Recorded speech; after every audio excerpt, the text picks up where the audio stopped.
আরেকটা নতুন দিনে তোমাদের সবাইকে স্বাগতম। দিন শুরু হয়ে গেল আমার অ্যাজ ইউজুয়াল। রান্নাঘরে ঢুকে গিয়েছি। আজকে ওল বানাবো, তাই ওল আমি সেদ্ধ বসিয়ে দিয়েছি। মেয়ের ব্রেকফাস্ট রেডি করছি, স্কুলে যাবে। একটু স্যান্ডউইচের মতন করে দেবো সসেজ দিয়ে। তাই ভাবছি কি একটু ইউনিক করা যায়।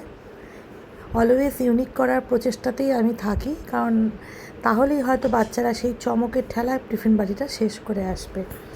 আদারওয়াইজ আমার মেয়েকে দিয়ে যে কোনো খাবার শেষ করানো একটু চ্যালেঞ্জিং। কিছু ওই ব্রেডগুলোকে যে আমি ট্রায়াঙ্গেল করে কেটে নিয়েছি, সবগুলোর মধ্যে বাটার লাগানো। ওই ট্রায়াঙ্গেল ব্রেডের মধ্যে একটা করে শসা দিয়েছি, সসেজ দিয়েছি, টমেটো দিয়েছি, টুথপিক দিয়ে এরকম করে গেঁথে গেঁথে দিয়েছি। তাই আমার মেয়ের খুব ভালো লেগেছে আজকে খেতে।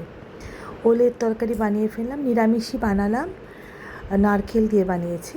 আমি একটু বেশি করে নারকেল দিই, ভেবেছি কুচি কুচি করে নারকেল দেবো, তো দেখলাম আমার শোভা কুড়িয়ে ফেলেছে সব নারকেলগুলোকে, তা কোরানো নারকেল দিয়ে দিলাম। ওটাও খুব ভালো লাগে খেতে। নারকেল দিয়ে ওলের তরকারি বানালাম। আজকে তাহলে লাঞ্চটা বেশ ভালোই হবে। আর মাছ করেছিলাম, ওটা আর দেখালাম না, নর্মাল মাছের ঝোল করা। আমি নিরামিষ ওয়েতেই করি, জিরে আদা বাটা দিয়ে। তোমরা কেমন ভালোবাসো গো ওল খেতে? আর ওলের কোনো রেসিপি জানা থাকলে আমাকে দিও। আমি এই জানি চিংড়ি মাছ দিয়ে আর নারকেল দিয়ে, বেশি কিছু জানি না। তোমরা ভালো থেকো, সুস্থ থেকো, আবার কথা হবে।